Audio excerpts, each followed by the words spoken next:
Exercise 3. 1. You hear a police officer talking. I've been in the police force for 30 years. And of course I've seen some big changes in that time. There have always been risks in the job, and nowadays there are definitely more people carrying guns and knives than in the past. But we're better protected too, with special clothing and equipment, so I generally feel pretty safe. Computers have completely changed our job though. Without them, we wouldn't solve half the crimes we solve now. And what's nice is that they've actually reduced the number of reports we have to write. So paperwork has thankfully decreased, leaving us more time to catch criminals. 2. You hear two people talking about an escaped criminal. Did you hear a criminal broke out of the prison near here the other day? Yes, I did, but they must have caught him and put him safely away again by now. I'm not sure about that. The police helicopter was out searching yesterday, which suggests he's still on the run. Do you know what he went to prison for? He could be dangerous. Well, I think most of the people in that prison are serving sentences for burglary, shoplifting, that kind of thing. I don't think they're too violent. Still, we should probably make sure we keep the doors and windows locked just in case until we hear they've caught him. Definitely. 3. You hear a young woman talking. When I was at school, I was always getting into trouble, usually for vandalism and shoplifting, but once for arson as well. I was too young to go to prison, so I had to do community service many times. I know I was difficult to put up with, and I'm not surprised nobody believed anything I said or trusted me with anything. The thing is, though, I did my time and I learnt my lesson. I'm not like that anymore. I'm a better person and much happier for it, but people still don't trust me. They ought to give me a second chance, but they don't. 4. You hear two people talking about a crime.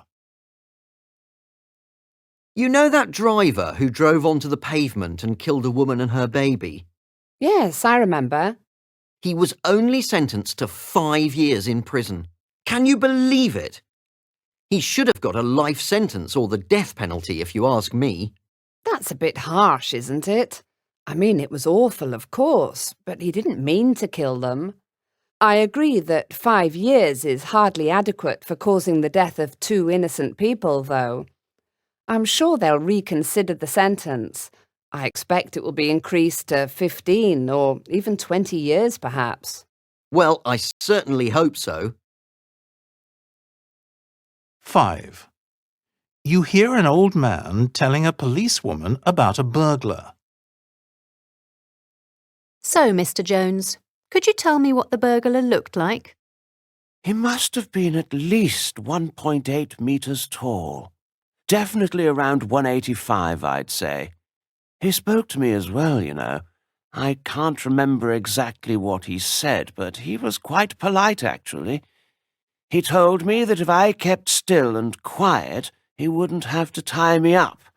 Or perhaps he said he wouldn't have to kill me. I forget now. Anyway, I'm still here. Did he have any particular accent? I think he was from Liverpool, but I may be wrong about that. Perhaps he was from the northwest, but I couldn't swear to it. 6. You hear a policewoman talking to some TV and newspaper reporters. I can confirm that 3 murders have been committed in the city in the last 2 weeks. What I would like to do now is to ask people to remain calm and not to panic. The public have been extremely helpful in coming forward with information, and we have been able to build a very clear picture of the person we're looking for. We are doing everything we can to find this person and to get him safely locked up, and I'm confident that we are very close to getting a result. As soon as we have any further information, we will of course let you know. 7. You hear a man talking about an incident on his land. People are always trespassing on my land, and it drives me mad. Last week, my farm manager accused a local girl of smoking in one of my sheds. He said he'd seen her in there with his own eyes, and so he'd caught her red-handed. She swears she's innocent, of course. She says it wasn't her and that she's never even been in there. I trust my manager completely, and he's convinced she's guilty of trespassing. But I do have my doubts. I know the girl's parents, and I can't imagine she'd be disrespectful of other people's property. It's difficult to prove either way.